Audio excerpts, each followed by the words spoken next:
Hello class. So in this module, we are going to be learning about observer design pattern. So in this pattern, we are going to be talking about some asynchronous communication as well as synchronous communication. So let me first of all tell you what a synchronous communication is so that it will be all easy for you to connect all the dots. Okay. So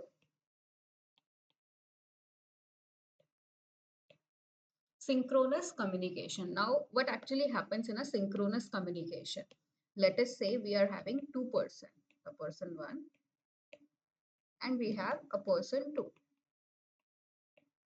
Now they both want to talk to each other. So in order to have the communication, they have the different modes. For the synchronous one, let us say they are talking to each other over the phone call. So if you have observed, whenever we talk to anyone over the phone call, how does it go? If you speak something, the other person is actually going to be listen to that and vice versa, right? Like whenever two person are talking on the call, at that particular time, one person is talking, another one is listening. Sometimes they also interrupt each other, but that is how it generally happens, correct? So when you talk about the synchronous communication here, you are just talking and you are not doing anything else, correct? Like, generally what people prefer, they say that, hey, I prefer texting more because with texting I can go ahead and do other things as well, because in that situation they will have the flexibility of doing multitasking. But when you talk about phone call, so generally what happens, if you are talking, in that case you cannot do anything else, right? So if you are on a phone call, you are just talking and doing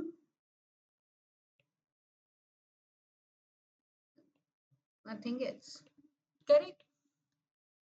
But if you talk about in this scenario, what is actually happening? We are having a synchronous communication. We are having a blocking communication.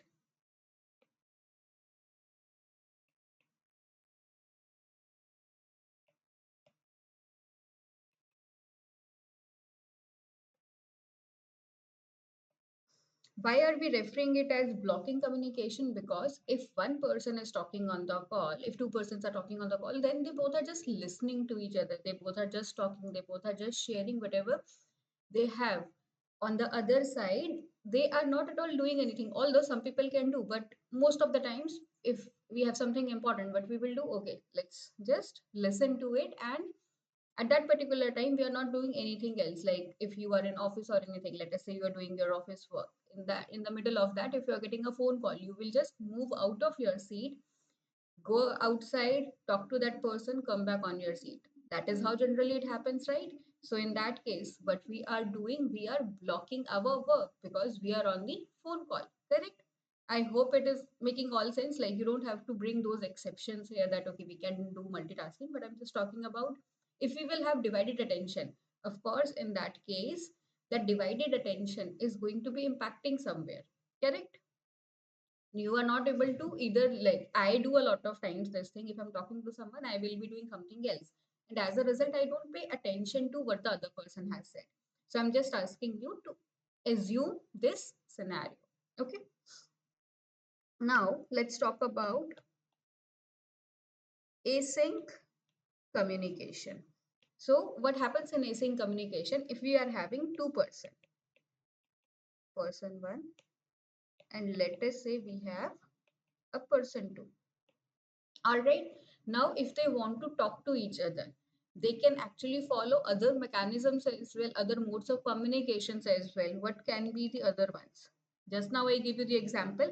They can send messages, or if you talk about the old times, they can also send letters. And with this, we will have the flexibility of non-blocking, because in this case, if one person, this is non-blocking communication,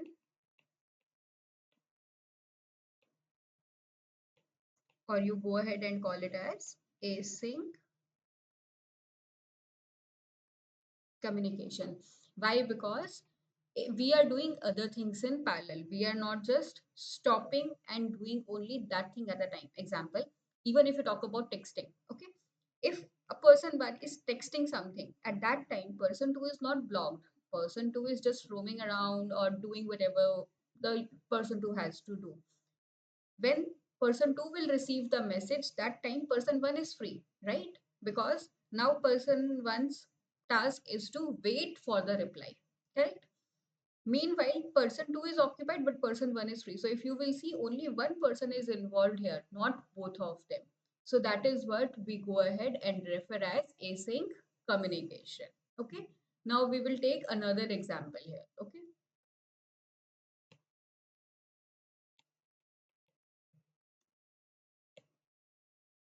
So what happens? Let us say this is a live class, okay, or something which is happening in person, something like that.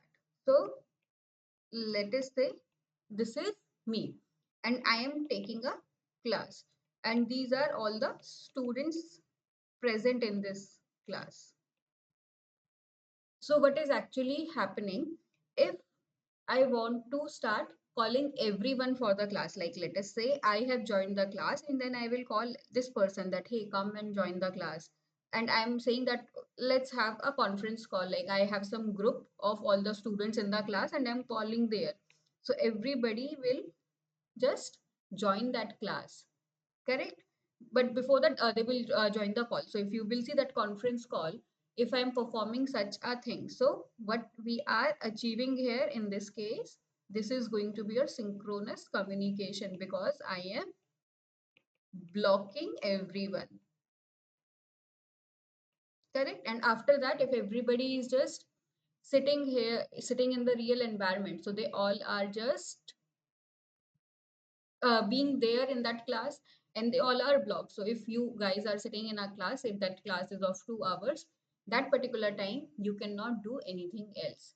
Instead, like, you are just going to be sitting there listening to me, making the notes. That's all you can do there. But could be the another solution for that. So let us say this is me, and if we will just talk about the system design course scenario, so this is our system design course recordings. So if you have all the recordings, like I am recording it, so at particular time period, I am blocking my time because I am sitting here and recording these videos for you. But at the same time, you all guys are free. You all are doing your different respective works, correct? But tomorrow, when all of these lectures will go live, what will happen based upon the availability? You guys are going to come and watch the recordings. But all of those things, if you will see, that is non-blocking, correct? So this is called as non-blocking communication, or you can call it as async communication. All right. I hope I'm making sense. Yeah. So now, like, one more thing, like, if you talk about sending messages, what generally happen? Like, if either I'm sending a message or if I'm sending a letter, what generally happens? You are going to get some notification on your phone that this message has been received. After that, you will open. So basically, with the help of that notification, you are getting notified that you have received a message. Similarly, when you talk about letters, so there also what happened? Some postman is going to come to your house. He will ring the bell. You will get notified that bell, and you will come outside to collect the letter. Similarly, if you talk about this class setup scenario, so one thing which I can add here, maybe like you talk about YouTube. So there what you will see the option subscribe.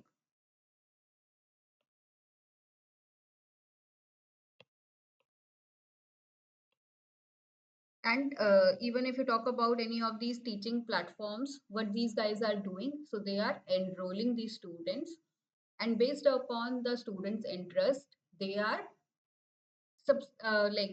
through their ID, they are just making them subscribe to their respective courses. Like somewhere like that system they have followed there. So as a result, what happens if you talk about the system design course, like I said, if everybody's if I'm recording it at one place, so what will actually happen? Since here everybody has subscribed to my course, correct? So what will happen once I will create a class? In that case, everybody will get the notification for the same. So if you will see, since they are getting notification, they can just go ahead and they can open the video. Okay, so here if you will actually see, there are two ways of doing the same. One way is if you will keep on checking the notification, or you will be getting the notification from the website. The second one which we have is called as your push model and pull model.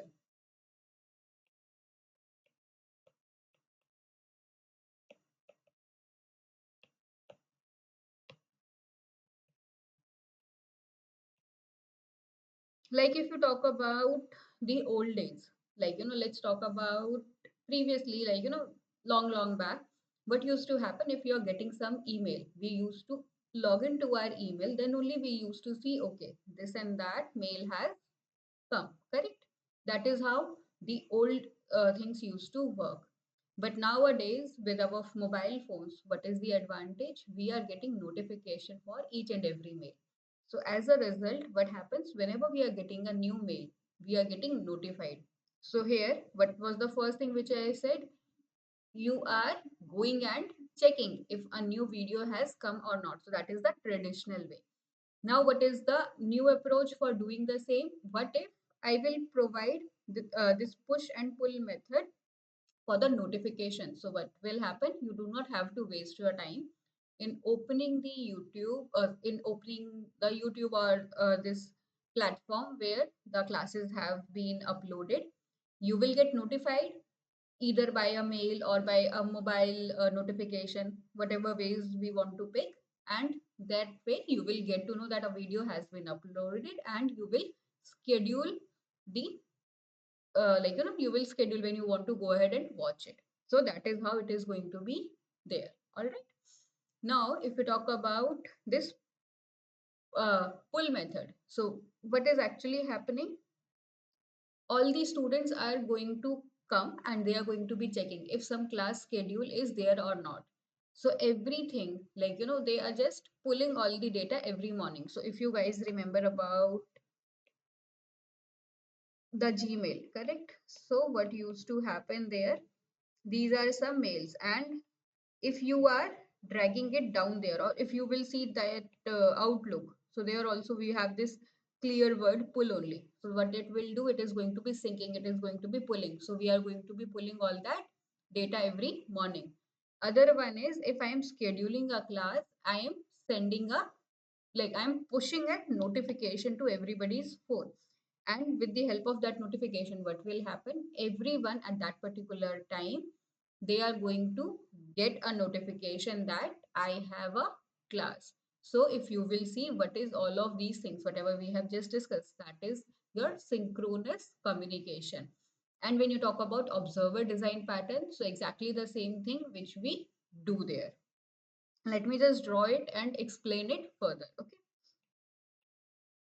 So let us say this is me. Okay.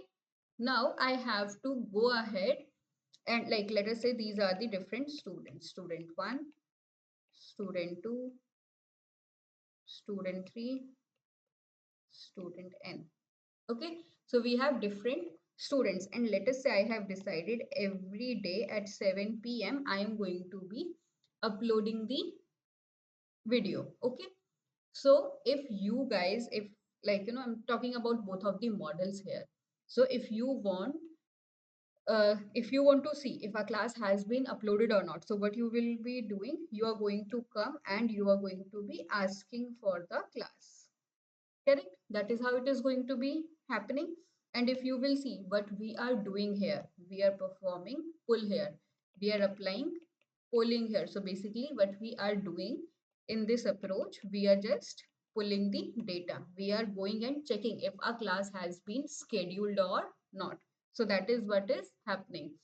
If it is there, let us say the student one has pulled the data, and if it is there, then from me the data will get pulled and the student will get to see the latest video. That is how it will be working, correct? The other approach is the pushing one, correct? So if I have decided at 7 p.m. I'm going to be pushing the new videos. So what will happen? If it is 7 p.m., I'm just going to be sending it across. So here what I am doing, I am just pushing my data.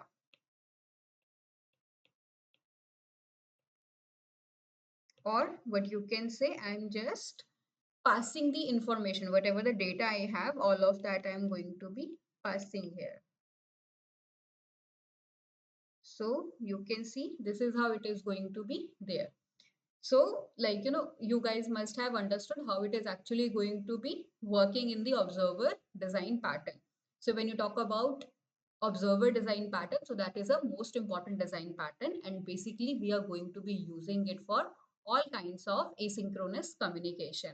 We are going to be using it in all kinds of messaging systems. So whether like, all the messaging systems you are going to be seeing in the market, you talk about Kafka, RabbitMQ, AMPQ, which is your advanced message queuing protocol. So all of these active messaging systems, which are actually involving your non-blocking system. So they all are going to be using your observer design pattern in the implementation. So basically that is how it is going to be there. Yeah. So like, when you talk about observer design pattern, so here what we are going to be doing, I have taken already example. On the top of that, I'm just adding some more theory. Okay. So here, like the word is saying observer. So here you are going to be maintaining a list of observers. Okay. And these observers, you can also go ahead and call them as dependents. So you are like going to be maintaining a list of the dependents and observers. And whenever there is some state change, so what it will do, it notifies for state change by calling one of their method. So if you talk about this observer design pattern, so there we are going to be having one to many dependency. Like how it will happen, I'll take another example. You talk about Amazon. Here you are seeing some product P1, and like, it is going to be having some availability there, if this product is available in their inventory or not. Correct? So let's see that this product goes out of stock. So generally in such a scenario, what these platforms do, they will be giving you the option of entering the email, and they will say notify. So what happens, the moment this product again comes in the stock, you guys will be notified. Now it's not that only one person is going to be subscribing for that, correct? There could be many. So that is why for one product we are having many dependency, correct? So that is what we are going to be saying, and why I am saying whenever there will be a state change. So here what is the state change? Previously it was out of stock, so the moment it is going to become available, we are going to be notifying the user that hey, the product you were looking for is back in the stock. You can come to our website and place the order for that. So generally for that, we have different kinds of modes. These applications, some applications even prefer sending it on their phones as a notification plus the email. So based upon the different platforms, they are going to be deciding how they are going to be updating their dependents, updating their observers accordingly. So you guys are actually the observers. So we have one product and many observers for that. Okay. Now, if you talk about how we are going to be implementing the same.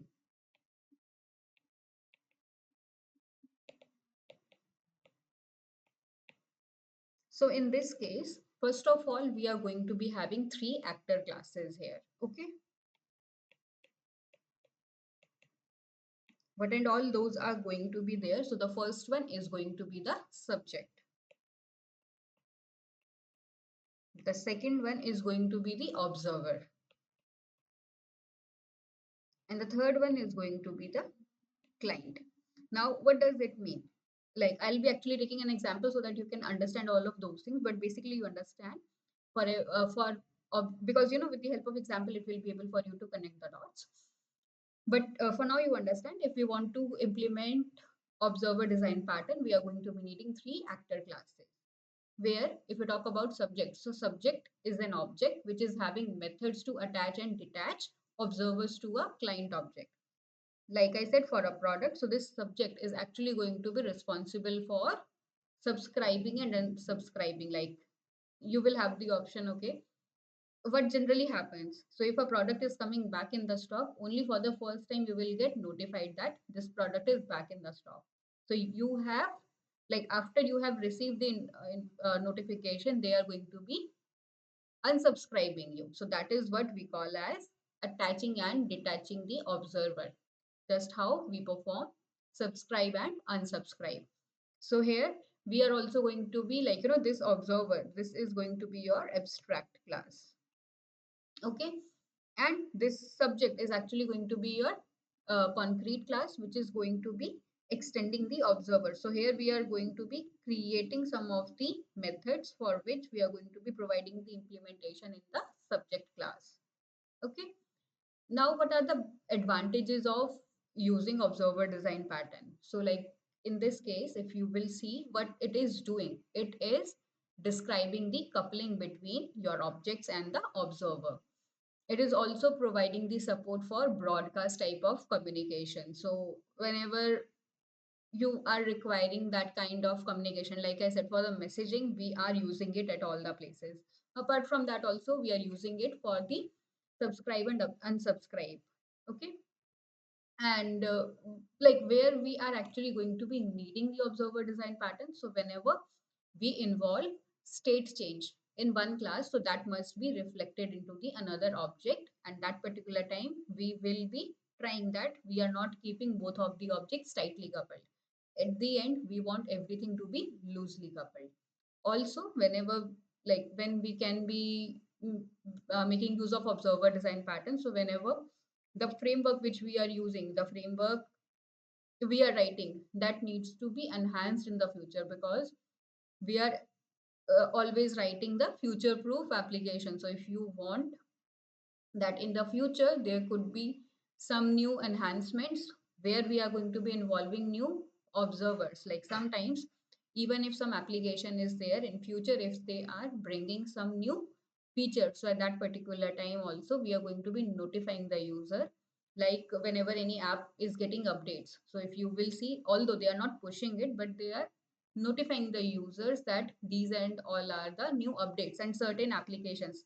The moment you are going to open it up, they are going to tell that, okay, these and all are the new updates which we have made in our application. Okay, now let's quickly discuss one of the problem statement, and then we will be looking into the implementation for the same.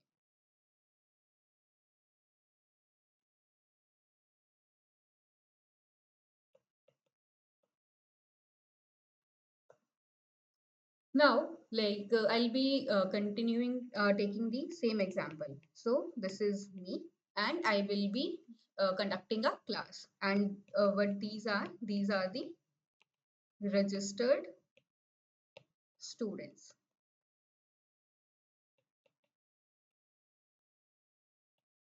Okay. The moment I am going to be adding a new class, for all the new class, I want to send a notification. And this notification will be sent to all the registered users, students. Okay. So for this, how I'm going to be proceeding? I am going to be taking one interface. Let us say I session.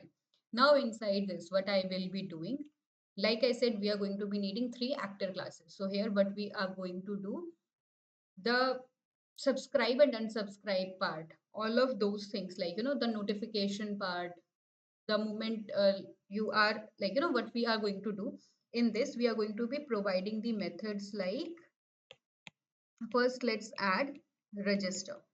So if a child, if a student is getting registered at that particular time, this will get invoked.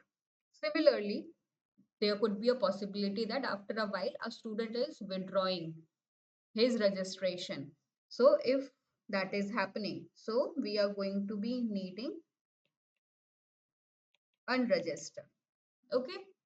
After that, if I am adding a new class, I want to notify all the students, correct? So for that, I am going to be also needing a notify method.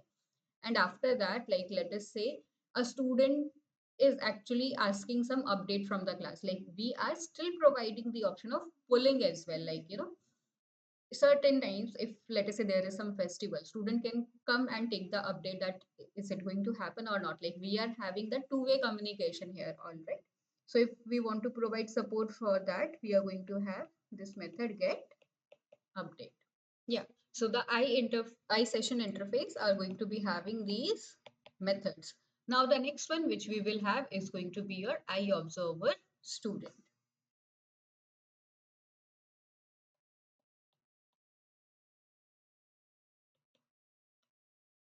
In this interface, we are going to be having certain of the methods. So the first one is going to be the update method.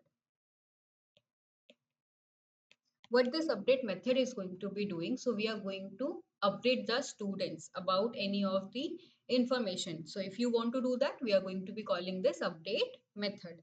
The next which we have here is your set class. So in the set class, what we will do, we are going to be informing the students about the class that, okay, at this and that time, we are going to be having a class. The next one, we are going to be having get name method. So in the get name method, we are going to be returning the topic name, which we are going to be discussing. Like generally, before starting any of the class, we are going to be telling that this and that is going to get discussed here. Okay. Now, after this, we are going to be creating a concrete class that is going to be your batch subscriber class. And this batch subscriber is going to be implementing your iObserver student interface.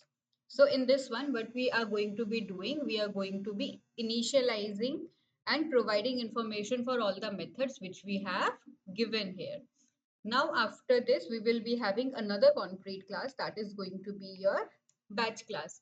This batch class is going to be implementing your iSession interface. Here, we are going to be providing information for all the methods which we have listed in the iSession interface. Okay. After that, we are going to be having, like, if you will see, we are already defined our concrete classes. And after this, we are also going to be having our main method through which we are like, this is actually your client code. This is something which is going to get exposed to your client, and with the help of this, the client is going to get notified. Okay. Now I'll just quickly show you the code for this. So now here, if you will see on the screen, we have added the code for that. Okay. And I have actually added code for two of the examples, and we are going to be discussing both of them one by one. Okay. Like we discussed, here we are having iSession. Okay. And in this one, if you will see, like I said, we are going to be having four methods: the register, unregister, notify student, and get update. I advise all of you that after the class, please take some time where you are just executing all of these programs and you are seeing the output yourself. Because of the time constraint, I'm not doing all of that here, but I'm showing you the working code. Okay. So in this one, I am passing the instance of the iObserver student interface. In the unregister, I am again passing the same. For the notify, since it is only have to go ahead and provide the information, only have to notify the student. So we are not taking any parameters here. For the get update, again, I'm taking the student because we should be knowing which, like, which student wants that update and all. Okay. Now, after that, we have iObserver student. Here, if you will see, we have update. So this update is going to be updating all the students about the class.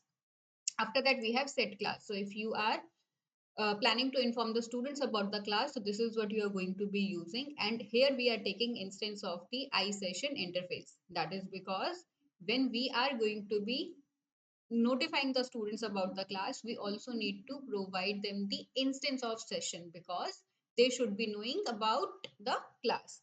Similarly, here we have get name. So this one is going to tell the topic which we are going to be discussing. So since it just needs the information about the topic, we are not passing any of the parameter here. Okay. After that, we have a concrete class, which is the batch subscriber. Here, like I said, we are going to be implementing the iObserver student here. Inside this, I have taken two private members. The first one is the string. The second one is the instance of our interface. Here in the constructor, we are initializing the name. Then in the update, with the help of this get update method, we are passing the instance of this class. So this is what we are doing, like, this will take the instance, like the get update is actually going to be getting the instance of the iSession interface, right? So that is what we are passing here. After that, we are like, since here we just have to provide a dummy code, so here I have just printed fetch the session plan of the class. After that, we have set class. So here we are just setting the session, and this is what is going to get passed. Okay.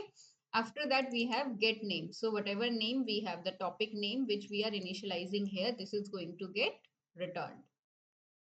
After that, we have batch class implementation, which is going to be implementing your iSession interface. So here, if you will see, we are taking list of observers.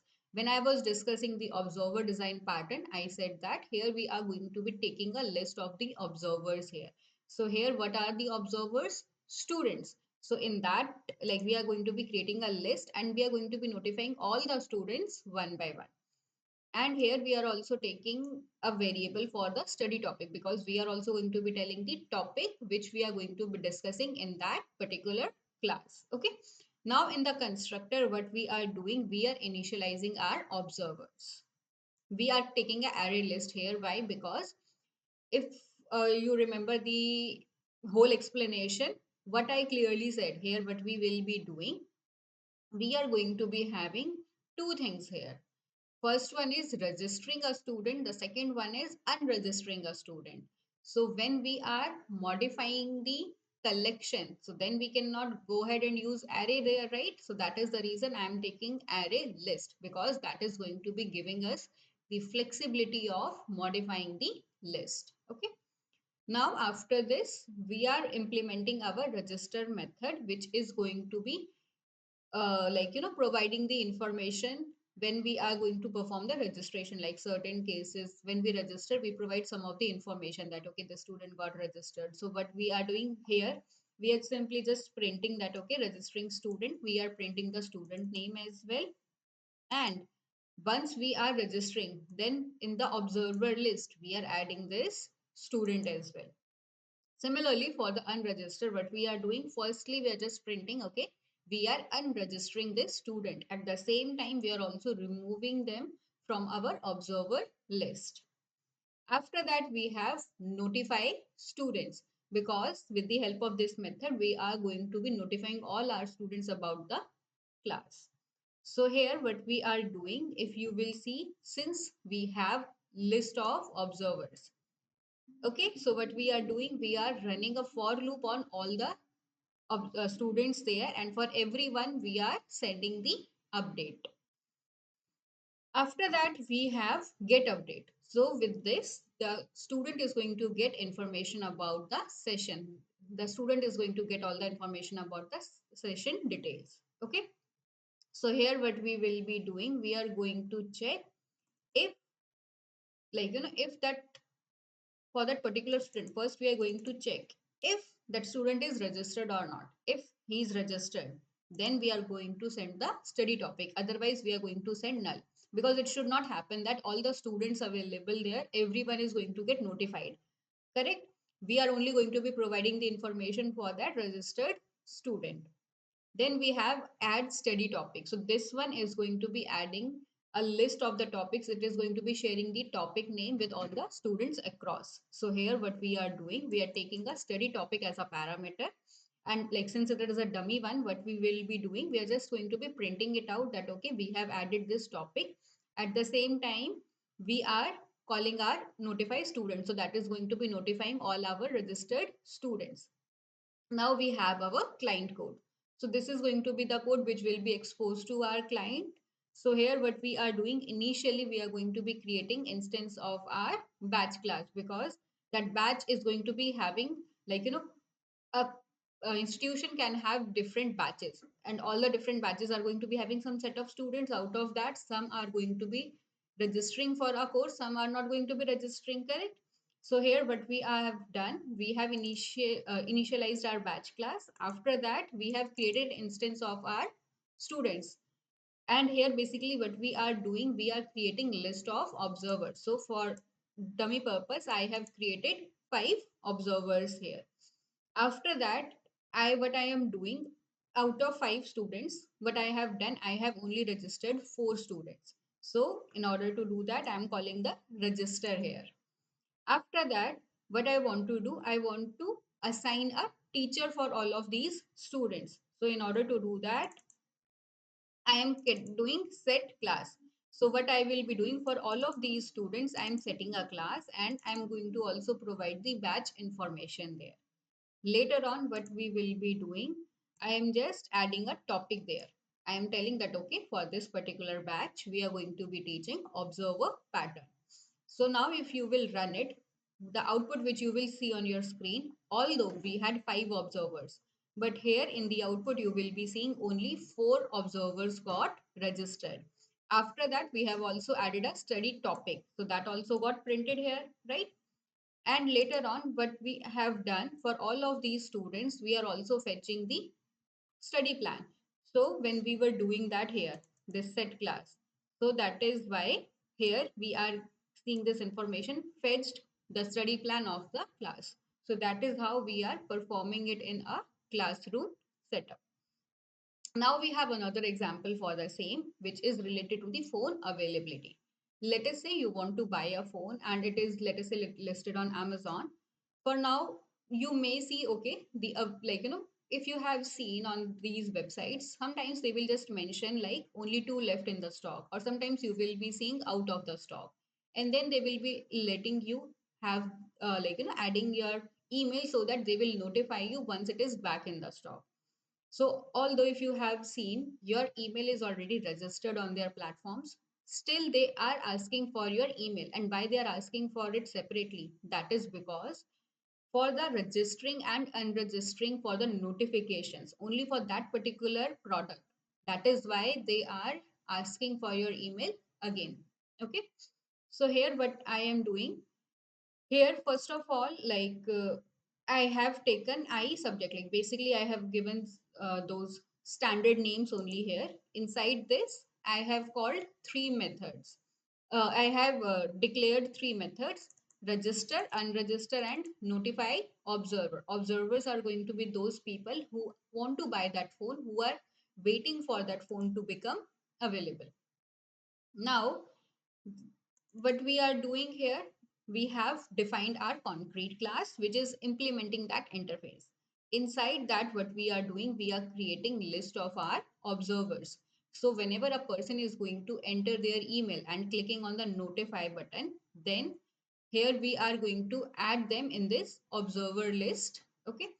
Later on, we are having 2 private methods, which is your product name with having the information about the product. The second one is the availability, which is going to tell if a product is available or not. Now in this constructor, what we are doing, we are initializing the availability as well as the product name. Then we have the get availability method. So whenever anyone is going to call this get availability, so this is going to be returning if it is available or not. Similarly, we have set availability. Like let us say they have now more phones in their inventory and they want to update the availability. So they are going to be calling this set availability so that they can let, they can update the availability of for the same. And once the availability gets updated, we are going to be notifying our users that it is back in the stock and you can proceed ahead by placing the order. Next, we have register, where we are just going to be registering our observers and unregistering. Then the notify is just going to be calling the update for all the observers available. Now, what we have done, the step 2 is creating our observer class. So for this, I have created iObserver, where I have taken update, which is going to be taking the availability, and the second one is get name. Then we are creating our concrete class observer, which is implementing the iObserver. There we are taking username, and in this constructor we are firstly setting the username, and after that we are calling the register. And in the update we are just printing this message like hello. Let us say the username is ABC. Hello ABC, product is now available. So this is what is going to get printed here. Then what we are going to be doing, we are going to be creating the client logic. So here what we will be doing for the phone, we are just initializing our class, and we are going to be telling that okay, for the mobile it is out of stock, for the TV it is out of stock. Like I have taken two items here, and for both of them I am providing that okay, these are out of stock. Now we have different observers. If you will see, out of these different observers, some users are subscribing for phone, some users are subscribing for TV, and there are certain users who are subscribing for both of them, because that can also be a possibility, correct? Now what we will be doing, we are simply going to be printing the phone's current state, if it is available or not. After that, what I am doing, like this one is simply going to be printing the current state which is out of stock. Then I am saying okay, you set the availability as available, like the phone is now available. After that, I am printing the TV's current state, and later on I am also setting the availability that it is now available. Okay, now let's clearly see the output, what is happening. Since I have added initially 5 observers for TV, for the mobile. So you can see we have 5 observers which got added for the mobile. After that, we have added 2 more for the TV, and these are the existing users only. So that is why 2 users got added for the TV. Then if you will see here, what we are doing, we are printing the phone's current state. So what is getting printed? Current state is out of stock. After that, what I am doing, I am setting the availability for that. I'm setting the availability for the phone. I'm not setting it for the TV right now. That is why it is saying availability changed from out of stock to available. Then we are notifying all our registered users, and that is how it will get notified to all the users that hello user 1, product is now available. And here you can also, like, instead of just product, you can also customize it by providing all the exact product name. After that, I have done the same, like, since we had 5 users who registered for that, so all the 5 users got notified. Then I am updating the TV's current state and setting it to available. I am changing the availability from out of stock to available, and then it is printing TV is now available, notifying all the users. So since only although we had 5 users, but only 2 registered for the TV, so only 2 got notified that product is now available. I hope with the help of these examples, it will be clear to you with how we are going to be proceeding with the observer design pattern, like when to use it and how to utilize it.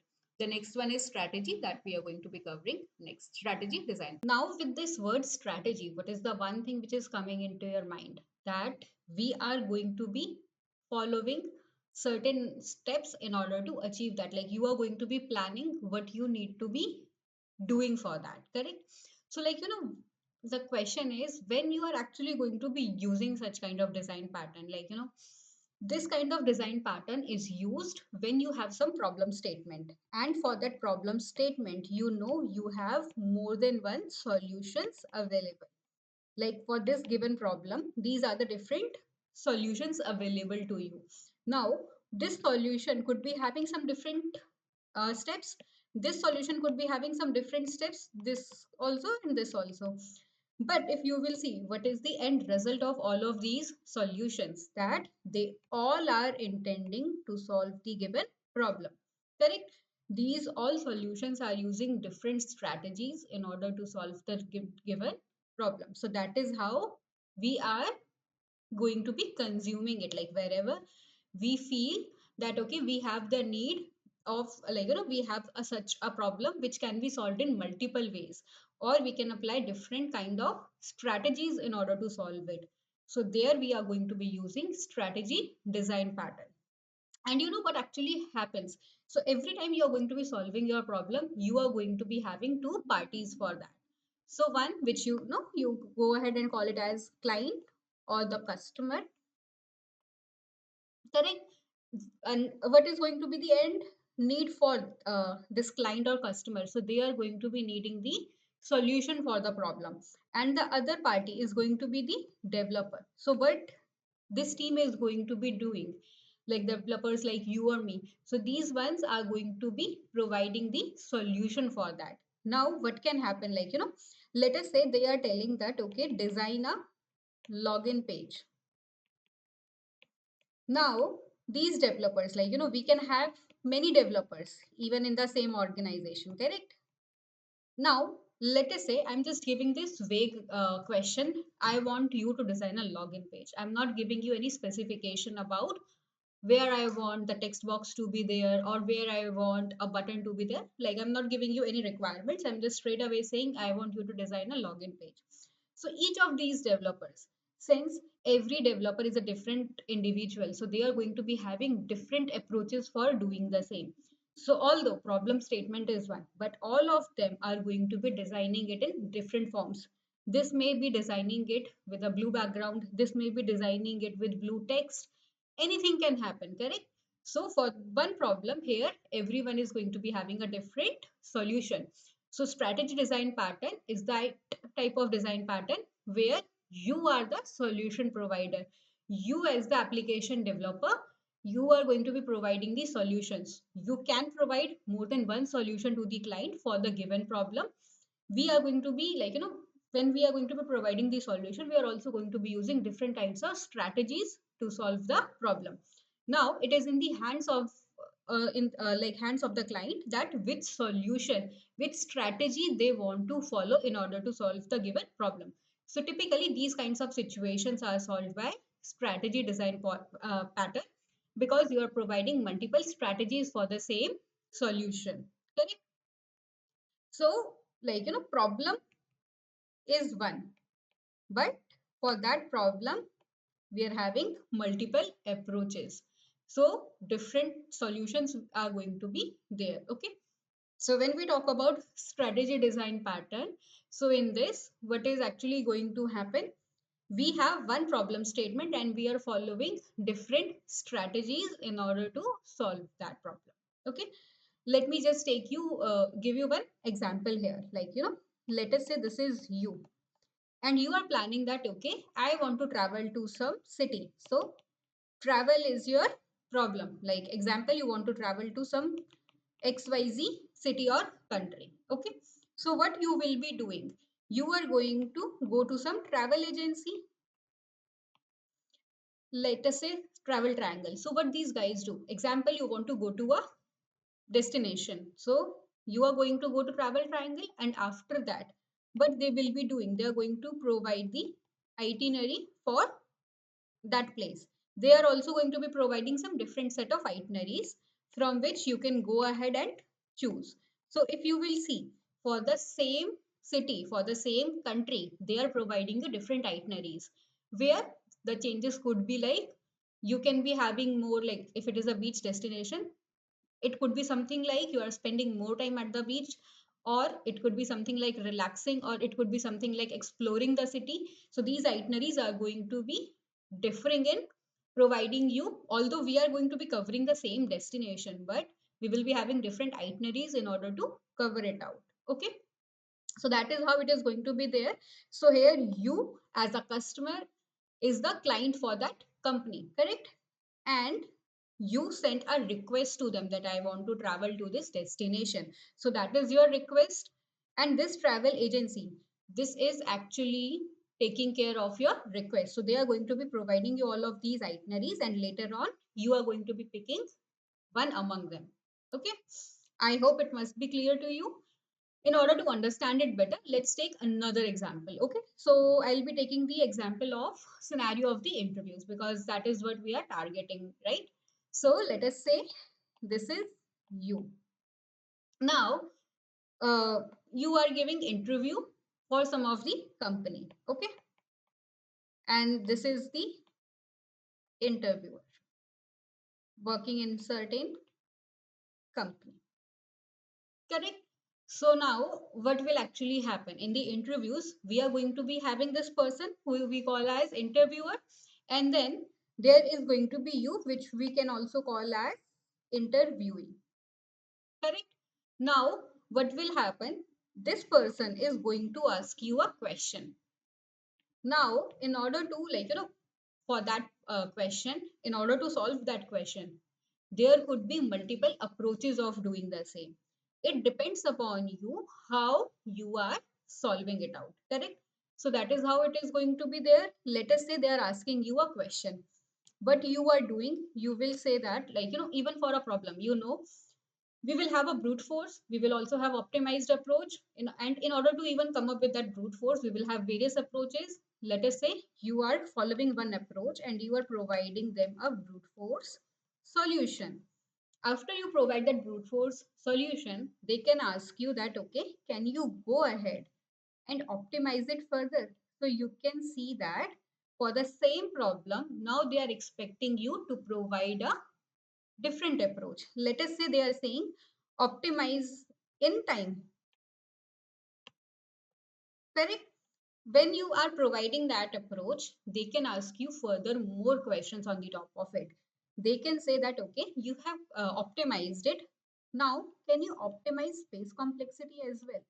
So you can see, although they have given you one question, but even in that question, they are asking you to optimize it further. And whenever you're going to be optimizing for same problem, you are providing a different set of solution for all of that, right? So, if you will observe what we are doing in this case for a given problem, we are providing various strategy, and any of these strategies, be it the brute force or be it optimized in terms of time or in terms of space. So, any of these strategies can be used in order to solve the given problem, which has been asked in that interview. So, if you will go and implement the same thing in the world of programming, that is what we go ahead and call it as strategy design pattern. Okay. Now, let's take another example so that you will understand it even better, so that we can just make it more technical. So, if you will go and see any of the uh, checkout page of the shopping cart. So, most of the companies, like let us say we are talking about something like Amazon or Flipkart.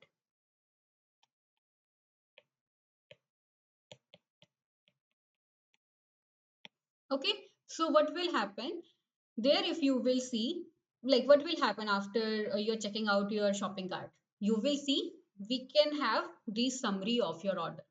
Now, the problem which we have, the problem statement which we have here is we want to make the payment for all of those items which are there in the shopping cart. Now, how you are going to be making a payment for that in order to place the order? So for that, we will have some various options, right? So, but and all could be like they are going to be providing the various payment gateways. So it could be like you can pay through credit card, you can pay through debit card, you can pay through net banking, you can pay through wallets. So all of these are already all of these options which you are going to be seeing on the payment option. Correct. So these are all the different solutions for our given problem. And what was the problem? That we want to make payment for our order. So have you ever thought about how it must have been implemented initially? They must be using strategy design pattern here. Now let us just take the problem statement which we will be implementing. So I need to design the payment gateway for the customer in the Amazon checkout page. So if the interviewer is asking you to design the payment gateway, so you should know what the first question is going to be there. So you should be asking them that what and all are the payment options which you want to offer to the customers. In the system design round, you should not be assuming anything. Like here, although I have shown you what and all options are there, but if I want to implement the same in any of the company, or if I'm doing the same in any of the interview, I am not going to be assuming all the payment options. I must be asking them that what and all options do you want to offer to your customers. So I am going to be asking them, like, even in the wallets, what and all wallets do you want to provide? Maybe they will say, okay, I want to add support for Google Pay. They can provide the option of phone pay. They can also provide option of cash on delivery. So all of these options are going to be there. Now, let us say how initially it must have been there. So initially for the checkout, maybe they have only implemented the cash on delivery, because in that case they do not actually have to involve any payment gateway. All they will be doing is collecting the payment at the time of delivery of the product. Now let us say once they are growing in their uh, applic- uh, uh, growing the application, let us say they want to add the support for credit card or debit card. Now what will happen after they will add this, we should be knowing that we also have to follow open close principle. What does that mean? It means it should be open for extension but closed for code modification. So when we will be adding extra support for the credit cards and debit card, we should be knowing that we are not going to be touching the existing code. Rather, we are going to be adding that one here. Correct? Also, you must be seeing that one more scenario which can happen. Like let us say initially we just had Amazon, where we were making payments for the products which we are doing there. Later on, you know what they have done. They have also introduced Amazon Prime. Now, from the Amazon, you can go ahead and place order for the products which you have. Also, you can go ahead and buy the Prime membership. So when you will be doing either of the things, this was the extension. Prime was not initially there. You have added it later on. But if you will see, when we have added the support for that, we also need to follow open close principle here as well, where both of these are actually going to further go to your payment gateway, right? So that payment gateway is going to be same. It's just we need to provide additional support for that. So whenever you are designing any of your product, where initially you do not know how the future of that product is going to be there, because every product is going to be futuristic. Nobody in the Amazon thought that any later on they are going to be coming up with something like Amazon Prime or something like that. Correct? So all of those are the futuristic products. Like back then when they started it, they had no idea about what and all are going to be there, but they made themselves future proof. And we can say just Amazon Prime or other products by Amazon. So all of these are the extensible products. Initially it was just an application. Later on they came up with different products, they have extended them.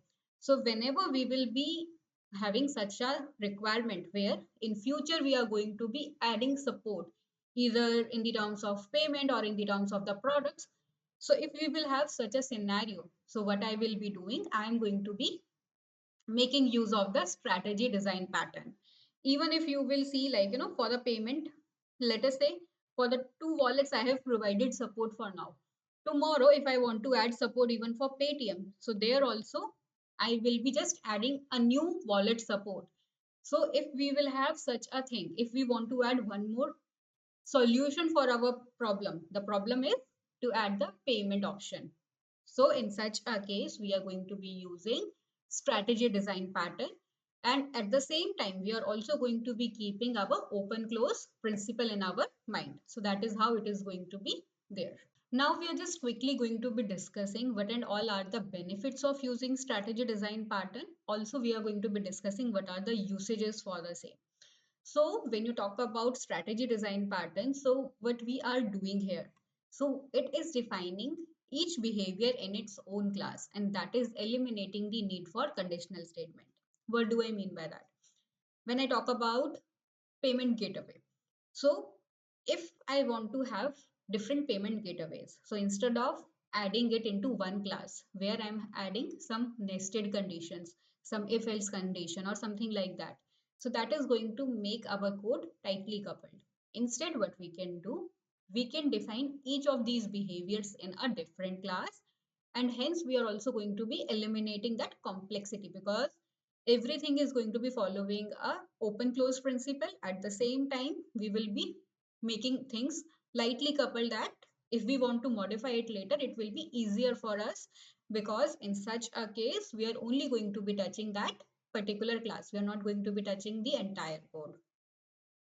Also, when you talk about strategy design patterns, so since I am saying I'm going to be keeping everything separate, so this makes it easier for us to extend and incorporate new behavior without changing the application, because everything is going to get added separately. So in future, if I want to add some new things, so we do not have to add it at one place. We're not going to be touching our core concept. Instead, what we will be doing, we're just going to be adding support for that separately.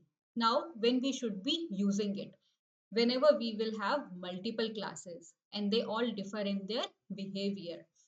Like one payment gateway was credit card, another was debit card, another was net banking. If you will see, all of these, they are different in their behavior. In terms of credit cards and debit cards, you are going to be entering the card information. On the other side, for net banking, you will be selecting your bank and you will be logging into your banking portal. That is how you are going to be approving that payment. Correct? So all of these are the different behaviors. And here you, like, this one you are going to be needing when you know that for your given problem, you are going to be having different variations in the terms of solutions. So when you have such a thing, it is a wise decision to go ahead and use strategy design pattern. Now I'll just quickly show you the code for this. Okay, and I'm going to be showing you the code for this payment gateway for the Amazon only. Okay. So what is going to be my step one here? The step one is going to be creating an interface. So since here we are talking about the strategy I will be using for the wallet. So here what we will be having, we are going to be exposing a method which will be initiating the payment. So here if you will see, we are talking about pay, and there we are passing the amount that in order to make the payment, this is what you will have to pay so that you can buy the product. The next one which we have here is your concrete class. So we have created a concrete class, like in order to make the payment we are going to be using different payment gateways, right? So let us say one among them is your Google Pay. So I'll be creating a concrete class for the Google Pay, where if I have to pay, we are going to be writing down the logic how it will get directed to your Google Pay, from where you can go ahead and complete the transaction. Similarly, let us say I even want to add the support for phone pay. So what I can do, I can go ahead and create another concrete class which is going to be implementing your interface, and here we will be just writing down the logic. Here, in order to just keep it a dummy project, I am writing only the print statement, but in the actual code, you are going to be writing down the exact logic which you will be needing there. Okay. Now, after this, we are going to be creating a context class. So here, for like, what is the context here? We have to buy a product. So that is our context. We want to make the payment for the same. So what we will be doing here, we are going to be taking the two variables. The first one is going to be the product name and the second one is going to be the product price. Now inside the constructor, we are going to be initializing the product name and the product price. Later on, we are having get product name. Like, later on, it can happen that you just want to get a product name. So that is where this get product name is going to come. And let us say you are adding a product. So for that, you want to set a name. So that is where this set product name is going to come into the picture. After that, we have get product price. So we will have some get and set for the prices as well, where we are going to be setting the price for our given product. After this, we have another concrete class, which is your Amazon cart. So here what we have done, we have taken our product. We have also taken the instance of your wallet strategy. And here what we are doing, firstly, inside this constructor, we are initializing your product and wallet strategy. Later on, we are defining our pay. Through this, we are actually calling our pay to get the product price. So that is how the logic is going to be there. After this, we are going to be writing the context, where we are going to be, like, where we are going to be writing our client code, which is going to get exposed to our client. So here, if you will be seeing what we are doing. So if you are having any of the product, for that, I am setting a product name and I am also setting a product price. So here for a phone, I am setting a price here. After that, if I want to make the payment, what I am doing here, what we are doing, in order to make the payment, I am selecting Google Pay. If it was Phone Pay, I would be calling that logic here. But here I want to pay through Google Pay because no matter how many payment gateways you are going to be providing, only one we are going to be using in order to complete the payment. So here I'm using Google Pay. The moment we are using it, what we are doing, we are calling the pay. So what it will be doing here, it will go to this class. And when we are doing pay, so this one is going to get called where we are going to be passing our amount. So if you will see what is happening here, the moment we are calling the pay, so what will happen, it is going to take this amount, the product amount, and later on it will print a message that paying by Google Pay and this is our amount. I'll also show you one more example so that, like, that is something which you can implement it in your free time so that you can understand it better, because strategy design pattern is something which is commonly asked in most of the interviews, so you should be well versed with how you can go ahead and implement it. So I'll just show you the problem statement. I'll draw it down for you in your free time. Just go ahead and try. Now I'm just going to be explaining you another problem statement. So let us say we have a client. Okay, and this client is going to be having a problem. So this one is going to be asking you to design a calculator. Now, initially, let us say, like I said, initially we do not go ahead and implement everything. But instead, what happens for that calculator, let us say this client said that, okay, you provide me three supports. You provide me addition support, you provide me subtraction support, and you provide me multiplication support. Tomorrow, let us say this person is coming and he is saying that now even I want two more supports. He is saying that I want some division support and I want to even calculate exponential. So if you will see, my initial implementation is only going to be having these ones. And what is my major problem here? I want to perform some calculated operations, correct? But in order to perform all of those operations, I am going to be using different kinds of strategy. And these are actually going to be telling us what and all strategy I want to use here. If you will see, this is clearly open close principle, like following open close principle. Like previously we just had these operations, now I am adding more. So please go ahead and try these out.